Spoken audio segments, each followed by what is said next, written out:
اور ذاکرین اور ان کے مولوی حضرات اس باغ فدق کے قضیے کو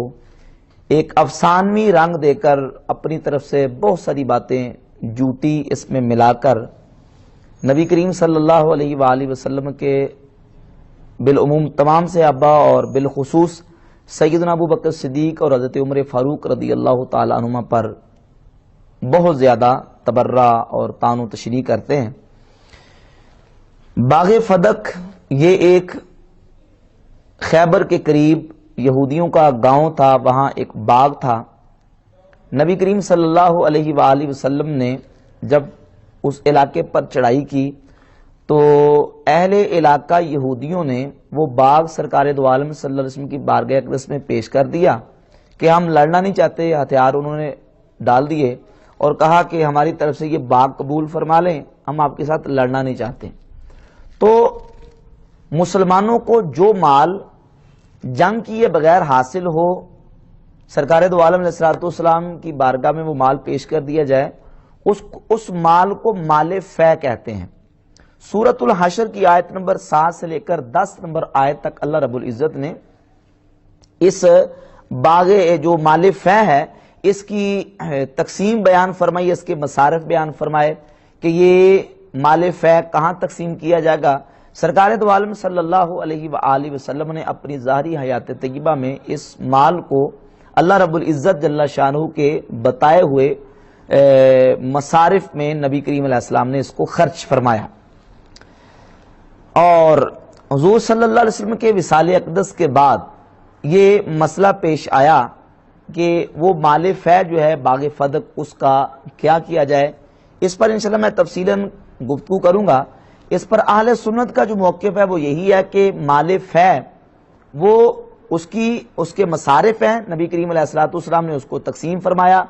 وہ اللہ کے لیے ہے، نبی کریم علیہ السلام کے لیے ہے اور حضور کے قریبیوں کے لیے، مسکینوں کے لیے، مسافروں کے لیے، اور سرکار دو عالم علیہ السلام نے قرآن مجید کے بتائے ہوئے مصارف کے مطابق اس کو استعمال کیا ہے۔ اب اہل تشیع کا اس میں باغ فدق کے حوالے سے جو دعویٰ ہے وہ متضاد ان کے دو دعوے ہیں۔ کبھی تو اہل تشیع یہ دعویٰ کرتے ہیں کہ باغ فدق وہ اللہ کے نبی علیہ السلام نے سیدہ فاطمہ الزہرا رضی اللہ تعالی عنہا کو ہبہ کر دیا تھا، یعنی حضور علیہ السلام نے اپنی بیٹی کو وہ باغ ہبہ کر دیا تھا، ان کو گفٹ اور تحفے کے طور پر عطا کر دیا تھا۔ اور بعض اوقات وہ دعویٰ یہ کرتے ہیں کہ رسول اللہ صلی اللہ علیہ وآلہ وسلم نے باغ فدق ہبہ تو نہیں کیا، بلکہ باغ فدق چونکہ حضور علیہ السلام کی ملک میں تھا تو حضور کے وصال کے بعد وہ سیدہ فاطمہ رضی اللہ تعالیٰ عنہ کی وراثت میں آتا ہے، ان کا ترکہ بنتا ہے، تو وہ ان کو ملنا چاہیے تھا کیونکہ وہ نبی کریم علیہ السلام کی بیٹی ہیں اور حضور کی وراثت ان کو ملنی چاہیے تھی، تو باغ فدق وہ وراثت کے طور پہ سیدہ کا حق بنتا ہے۔ تو یہ دو متضاد دعوے ہیں۔ کیوں؟ اس لیے کہ ہبہ اور وراثت میں فرق ہے۔ ہبہ وہ حیات کا تقاضا کرتا ہے، یعنی ہبہ انسان اپنی زندگی میں کوئی چیز کسی کو گفٹ کر دے، کسی کو تحفہ دے دے اور وہ اس پہ قبضہ کر لے تو قبضے سے ہبہ تام ہو جاتا ہے۔ ہبہ حیات کا تقاضا کرتا ہے اور وراثت موت کا تقاضا کرتی ہے۔ تو یہ دونوں ہبہ اور وراثت یہ متضاد چیزیں ہیں، یہ نہیں کہ ایک چیز ایک ہی وقت میں ہبہ بھی ہو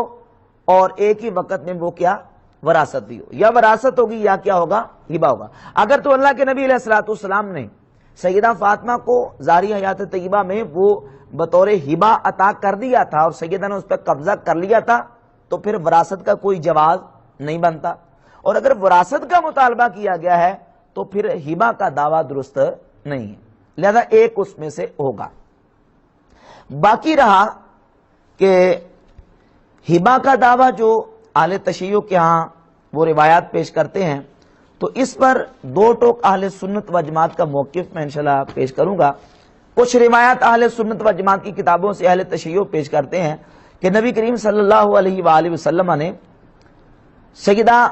فاطمہ الزہرا رضی اللہ تعالی عنہ کو بلایا اس وقت جب اللہ رب العزت نے سورہ بنی اسرائیل کی آیت نمبر 26 نازل فرمائی، وَآتِ ذَا الْقُرْبَى حَقَّهُ وَالْمِسْكِينَ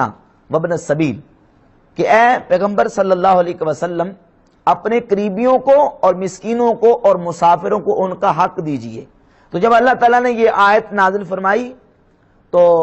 بی بی پاک رضی اللہ تعالیٰ عنہ امام حسن اور حسین کو حضور علیہ السلام کی بارگاہ اقدس میں لے کے آئیں تو سرکار دو عالم علیہ السلام نے ان کو فدق جو ہے وہ حضور نے ان کو ہبہ فرما دیا۔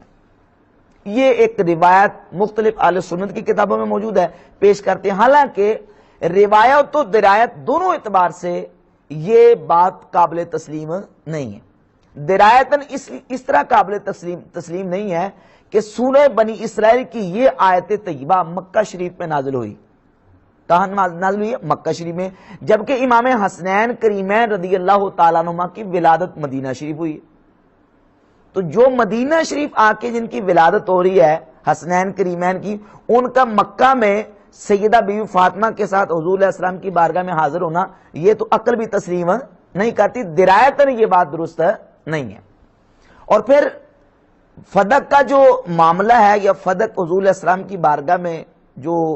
خیبر کے یہودیوں نے پیش کیا ہے وہ مدینہ شریف کا واقعہ ہے، مکہ کا واقعہ نہیں ہے، جبکہ یہ آیت مکہ شریف میں نازل ہوئی۔ اور اس کے علاوہ روایت اگر سند کے اعتبار سے دیکھی جائے تو اس کی سند میں ایک راوی ہے فضیل بن مرزوق۔ امام ذہبی نے اپنی کتاب میزان الاعتدال فی نقد رجال کی جلد 5 صفحہ 164 اور 65 پر اسی روایت کا ذکر کر کے صفحہ 165 پر لکھتے ہیں قلت ھذا باطل، فرماتے ہیں میں کہتا ہوں کہ یہ روایت باطل ہے۔ یہ روایت کیا ہے؟ باطل ہے۔ ولو کان واقع ذالک لما جاءت فاطمہ رضی اللہ عنہا تطلب شیئا ہوا فی حوضها وملکها،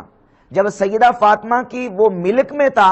تو سیدہ فاطمہ رضی اللہ تعالیٰ عنہ وراثت کا مطالبہ کرنے کیوں آئیں؟ وراثت کا مطالبہ کرنے اس بات کی دلیل ہے کہ ہبہ والی روایت درست نہیں ہے۔ وہ روایت امام ذہبی لکھتے ہیں ھذا باطل، یہ کیا ہے؟ باطل ہے، درست نہیں ہے۔ اور اس کے علاوہ اس روایت میں ایک راوی ہے عطیہ اوفی کوفی، یہ کلبی کا شاگرد ہے اور کلبی ضعیف راوی ہے۔ اور یہ عطیہ اوفی جو کوفی ہے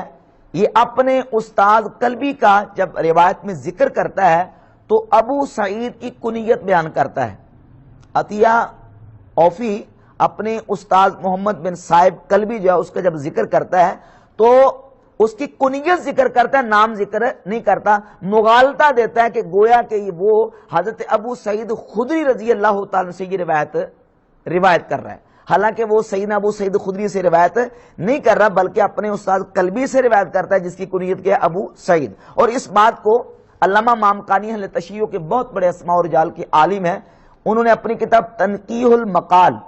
جلد 2 صفحہ نمبر 253 پر اس بات کو بیان کیا ہے۔ اور علامہ ذہبی نے جلد 5 صفحہ 100 اور 101 پر اس کو ذکر کیا عطیہ کوفی کے حوالے سے کہ یہ کیا ہے؟ ضعیف راوی ہے۔ امام بخاری کی کتاب ہے کتاب الضعفاء، اس کے صفحہ 303 پہ محمد ابن صائب الکلبی کے بارے میں لکھا ہے کہ یہ ضعیف راوی ہے۔ یہ ہمارے پاس کتاب ہے امام بدر الدین عینی کی عمدۃ القاری شرح صحیح بخاری جلد نمبر 15 صفحہ 28 پر اسی روایت کے حوالے سے امام عینی لکھتے ہیں قلت، کہتے ہیں میں کہتا ہوں ھذا لا اصل لہ ولا یثبت بہ روایۃ، کہتے ہیں اس روایت کی کوئی اصل نہیں ہے اور یہ روایت قطعاً ثابت نہیں ہے۔ تو اہل سنت کے معتبر محدثین نے اس روایت کو باطل قرار دیا کہ یہ روایت درست نہیں۔ ہبہ کی روایت بالکل کیا ہے؟ جو نا وہ درست نہیں ہے، کم از کم اس کا درجہ شدید ضعف کا ہے، یہ روایت قابل تسلیم نہیں ہے۔ اب اہل تشیع کے بیان کے مطابق وہ کہتے ہیں یہ باغ فدق کا رقبہ اور ایریا اتنا زیادہ تھا، ان کی کتابیں اٹھا کے دیکھ لیں، وہ اتنا زیادہ اس کا رقبہ بیان کرتے ہیں کہ یقین جانے وہ لگتا ہے کہ پتہ نہیں کتنی بڑی وہ جاگیر تھی، اور وہ جاگیر رسول اللہ صلی اللہ علیہ وسلم نے اپنی بیٹی سیدہ فاطمہ کو ہبہ کر دی۔ اب دیکھیں کہ نبی کریم علیہ الصلوۃ والسلام نے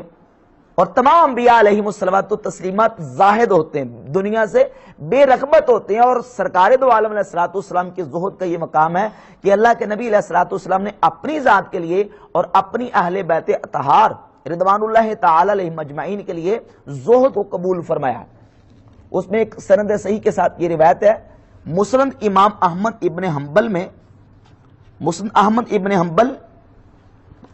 کی جلد نمبر 1 صفحہ نمبر 493، حدیث کا نمبر ہے 2719۔ حضرت عبداللہ ابن عباس فرماتے ہیں ان النبی صلی اللہ علیہ وسلم التفت الی احد، حضور نے ایک دن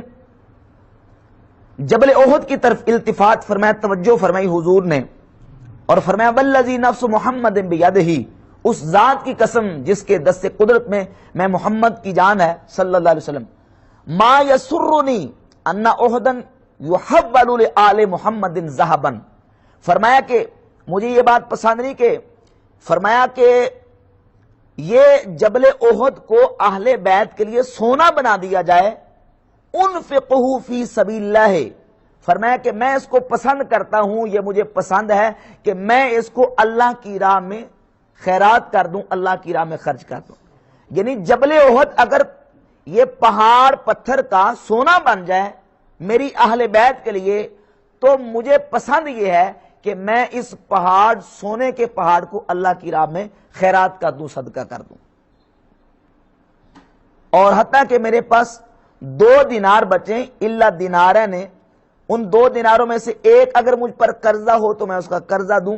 عبداللہ بن عباس کہتے فماتا وما ترک دینارا ولا درہما ولا عبدا ولا ولیدتا، جب اللہ کے رسول علیہ الصلوۃ والسلام کا وصال اقدس ہوا تو نبی کریم علیہ الصلوۃ والسلام نے اپنے ترکے میں درم و دینار، کوئی غلام، کسی چیز کو سرکار دو عالم علیہ الصلوۃ والسلام نے وراثت کے طور پر نہیں چھوڑا۔ وَتَرَكَ دِرْعَهُ مَرْهُونَةً عِنْدَ يَهُودِيٍ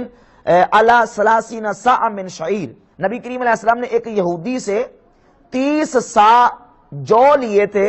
ان جو کے بدلے میں اپنی زرہ نبی کریم علیہ الصلوۃ والسلام نے اس یہودی کو رہن رکھی تھی جب سرکار دو عالم علیہ الصلوۃ والسلام کا وصال اقدس ہوا۔ تو جو نبی اپنے لیے اور اپنی اہل بیت اطہار کے لیے اتنا زہد اختیار کریں، وہ اتنی بڑی پراپرٹی اور اتنا بڑا رقبہ اور اتنا بڑا ایریے پر مشتمل جو اتنا بڑا باغ ہے وہ سیدہ بیوی فاطمہ کو ہبا نہیں فرما سکتے۔ درایتاً بھی یہ بات سمجھ آتی ہے، اور وہ واقعہ سنی شیعہ دونوں کتابوں میں موجود ہے کہ جب مولا علی پاک رضی اللہ تعالیٰ عنہ نے سیدہ کائنات رضی اللہ تعالیٰ عنہ کو کہا کہ جائیں سرکار دو عالم علیہ الصلوۃ والسلام کی بارگاہ اقدس میں کچھ لونڈیاں اور غلام آئے ہیں، تو آپ چکیس پیس کے آپ کے ہاتھوں پہ چھالے پڑ چکے ہیں، حضور کی بارگاہ اقدس میں جا کے عرض کریں سرکار آپ کو کوئی لونڈی عطا کر دیں۔ تو حضور کی بارگاہ اقدس میں سیدہ آتی ہیں تو نبی کریم علیہ الصلوۃ والسلام نے ان کو لونڈی نہیں دی، بلکہ حضور نے ان کو تسبیح عطا فرمائی کہ یہ تسبیح پڑھ لیا کرے، اللہ آپ کی تھکاوٹ کو دور فرما دے گا، جس کو تسبیح فاطمہ کہتے ہیں۔ تو حضور نے اپنی اہل بیت کے لیے زہد کو اختیار فرمایا۔ تو جو نبی اتنا زہد اور اتنا فقر اپنی امت کے لیے اختیار فرماتے ہیں، تو نبی کریم علیہ الصلوۃ والسلام اتنا بڑا ایریے پر مشتمل جو باغ ہے اتنے رقبے والا، وہ سیدہ کو ہبا نہیں کر سکتے۔ یہ درایت میں بات درست نہیں ہے، روایت اور درایت دونوں اعتبار سے ہبا کی روایات جو ہیں وہ درست اہل سنت کے ہاں درست نہیں ہے۔ رہا مسئلہ ہبا کے بعد وراثت کا، ہاں تو ہم اس بات پر ایگری ہیں، متفق ہیں کہ سیدہ کائنات رضی اللہ تعالیٰ عنہ نے وراثت کا مطالبہ کیا ہے، وراثت کا مطالبہ کیا ہے۔ سنی شیعہ دونوں کی کتابوں میں یہ روایات موجود ہیں، انشاءاللہ اس پر میں تفصیلاً گفتگو کروں گا۔ سب سے پہلے اہل تشیع وراثت کے حوالے سے قرآن مجید میں موجود عمومی جو آیات ہیں وراثت کے متعلقہ ان کو اپنی دلیل بنا کے پیش کرتے ہیں۔ توجہ سے سنیں، ان کو دلیل بنا کے پیش کرتے ہیں کہ دیکھیں قرآن مجید میں جہاں وراثت کے متعلق حکم آیا ہے تو وہ عمومی حکم ہے۔ مثال کے طور پر اللہ رب العزت نے سورۃ النساء کی آیت نمبر 11 میں ارشاد فرمایا یوصیکم اللہ فی اولادکم للذکر مثل حظ الانثیین، اللہ تمہیں حکم دیتا ہے تمہاری اولاد کے بارے میں کہ مرد کو عورت کے مقابلے میں دگنا، عورت کے مقابلے میں دگنا حصہ مرد کو دیا جائے، اللہ تمہیں حکم دیتا ہے، یہ وراثت کی آیت ہے۔ وَلِلنِّسَاءِ نَصِیبٌ مِّمَّا تَرَکَ الْوَالِدَانِ وَالْأَقْرَبُونَ، سورۃ النساء کی آیت نمبر 7 میں حکم ہے کہ عورتوں کے لیے حصہ ہے جو والدین اور قریبی چھوڑ جائیں، وہ عورتوں کے لیے ان کے لیے حصہ ہے۔ وَلِكُلٍّ جَعَلْنَا مَوَالِيَ مِمَّا تَرَكَ الْوَالِدَانِ وَالْأَقْرَبُونَ، سورۃ النساء کی آیت نمبر 33 ہے، اس میں بھی حکم ہے کہ ہر ایک کے لیے، ہر وارث کے لیے جو اس کے والدین اور قریبی چھوڑ جائیں ایک ہی حصہ ہے۔ تو قرآن مجید کی یہ عمومی آیات جو ہے وراثت کے متعلقہ، ان سے یہ ثابت ہوتا ہے کہ جس طرح جو مورث چھوڑ جاتے ہیں اپنا ترکہ تو باقی لوگ وارث بنتے ہیں، اسی طرح انبیاء علیہم الصلوات و تسلیمات کی ذوات گرامی قدر کے جو وارثین ہیں وہ بھی ان کے ترکے کے وارث بنیں گے، کہتے ہیں عمومی دلائل سے ثابت ہے۔ تو یہ بات یاد رکھیں کہ اس کے متعدد جوابات ہیں۔ ایک جواب تو یہ کہ ان آیات میں جو اللہ رب العزت نے حکم دیا ہے اس کا مخاطب کون ہے؟ یوصیکم اللہ فی اولادکم، کم ضمیر خطاب ہے، یہ خطاب کن کو ہے؟ ان کے مخاطب جو ہے وہ مجمل ہے۔ مخاطب کون ہے؟ مخاطب مجمل ہے، اور اس اجمال کی وضاحت اور اس اجمال اور ابہام کو واضح کرنے کے لیے ہم احادیث کی طرف جب رجوع کرتے ہیں تو اہل سنت اور اہل تشیع کی جو معتبر کتابیں ہیں، بخاری شریف سے لے کر اہل تشیع کی اصول کافی اٹھائیں، امام جعفر صادق رضی اللہ تعالیٰ سے جو مروی اصول کافی کی پہلی جلد کے صفحہ 17 اور 18 پر روایت ہیں، ان روایات سے اس کا مخاطب جو ہے وہ متعین ہوتا ہے کہ مخاطب اس کا نبی کریم علیہ الصلوۃ والسلام نہیں ہے، بلکہ اس کا مخاطب نبی کریم علیہ الصلوۃ والسلام کی امت ہے، ڈائریکٹ حضور کے صحابہ ہیں۔ اس میں انشاءاللہ میں مثالیں بھی قرآن کریم سے دوں گا کہ بہت سارے ایسے احکامات ہیں جن کے مخاطب نبی کریم علیہ الصلوۃ والسلام کی ذات گرامی قدر نہیں بلکہ حضور کے صحابہ ہیں۔ مثال کے طور پر اللہ رب العزت نے قرآن مجید میں حکم دیا فَانْكِحُوا مَا طَابَ لَكُم مِّنَ النِّسَاءِ مَثْنَىٰ وَثُلَاثَ وَرُبَاعَ، بس تم نکاح کرو جو عورتیں تمہیں پسند ہیں، 2-2 3-3 اور 4-4، 2-2 اور 3-3 اور 4-4۔ اب فَانْكِحُوا میں جو حکم ہے اس کے مخاطب کون ہے؟ اس کا مخاطب نبی کریم علیہ السلام کی ذات نہیں، کیونکہ حضور علیہ الصلوۃ والسلام کے یہ قید نہیں ہے کہ سرکار صرف 4 شادیاں کریں، بلکہ اس کے مخاطب کون ہے؟ نبی کریم علیہ السلام کی امت مخاطب ہے۔ تو جس طرح اس آیت میں حضور مراد نہیں ہے یا حضور صلی اللہ علیہ وسلم مخاطب نہیں ہے بلکہ صحابہ مخاطب ہیں، تو جو وراثت کی عمومی آیات ہیں ان آیات میں بھی نبی کریم علیہ السلام کی امت مخاطب ہے، نبی کریم علیہ السلام مخاطب نہیں ہے۔ اور پھر اس کے علاوہ ان آیات میں اہل سنت اور شیعہ دونوں قائل ہیں کہ یہ جو عمومی آیات ہیں ان میں تخصیص موجود ہیں۔ ایک وہ عموم ہوتا ہے کہ لم یخص عنہ البعض، یہ ایک علمی اصطلاح اصول فقہ کے حوالے سے، ایک وہ عام ہے کہ لم یخص عنہ البعض جس میں سے بعض کو خاص نہیں کیا گیا، اور ایک وہ عام ہوتا ہے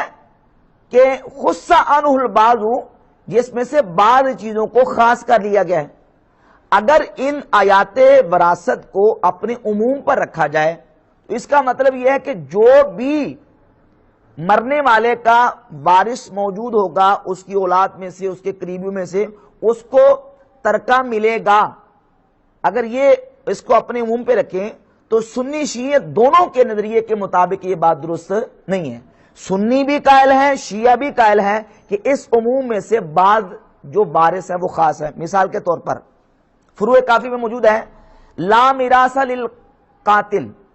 اگر کوئی وارث اپنے مورث کو قتل کر دیتا ہے تو وہ قاتل اپنے مورث کا ترکہ نہیں پائے گا، وراثت نہیں ملے گی، جبکہ قرآن میں حکم عام ہے۔ اسی طرح کافی میں موجود ہے لا یرث الکافر المسلم، کافر مسلمان کا وارث نہیں بنے گا۔ اور اس کے علاوہ دیگر دلائل جو ہیں اس بات پر شاہد ہیں کہ یہ وہ عام ہے خص عنہ البعض کہ جس عام میں سے بعض افراد کو خاص کر لیا گیا ہے۔ جب عام میں سے بعض افراد کو خاص کر لیا جائے تو مزید اس میں تخصیص کرنے کے لیے اب خبر متواتر ہونا ضروری نہیں ہے، بلکہ اصول کی روشنی میں شیعہ سنی اصولوں کے مطابق اگر خبر واحد بھی آ جائے تو پھر بھی ایسے عام سے بعض افراد کو خاص کیا جا سکتا ہے، بعض افراد کو خاص کیا جا سکتا ہے۔ جبکہ انبیاء علیہم الصلوات و تسلیمات کی ذوات گرامی قدر کے اپنا وارث نہ بنانے پر احادیث تواتر کے ساتھ موجود ہیں جو کہ نبی کریم صلی اللہ علیہ وآلہ وسلم کے درجن کے قریب اصحاب نے ان کو روایت کیا ہے. مثال کے طور پر سیدنا ابو بکر صدیق رضی اللہ تعالیٰ عنہ، حضرت عمر فاروق، حضرت عثمان غنی، حضرت مولا علی، سیدنا سعد بن ابی وقاص، حضرت عبد الرحمن بن عوف، حضرت طلحہ، حضرت زبیر، حضرت معاذ بن جبل، حضرت ابو ہریرہ، سیدتنا عائشہ صدیقہ رضی اللہ تعالی عنہم، یہ تمام صحابہ سے یہ احادیث مروی ہیں کہ انبیاء علیہم الصلوات و تسلیمات اپنے ترکے میں مال چھوڑ کے درم و دینار نہیں چھوڑتے، ان کی وراثت تقسیم نہیں ہوتی، جو کچھ وہ چھوڑ کے جاتے ہیں وہ کیا ہوتا ہے؟ صدقہ ہوتا ہے. انبیاء اپنی وراثت میں علم چھوڑ کے جاتے ہیں. تو تواتر کے ساتھ متواتر حدیث موجود ہے، اور متواتر سے تو عام لم یخص عنہ البعض بھی ہو تو اس میں سے بھی جو ہے وہ تخصیص کرنا متواتر کے ذریعے درست ہے اور یہ اصول کے مطابق ہے. جبکہ اہل تشیع کی جو معتبر کتابیں ہیں، مثال کے طور پر ملا یاس الفقی میں یہ ایک اور تخصیص موجود ہے کہ ما وارث رسول اللہ صلی اللہ علیہ وسلم العباس ولا علی،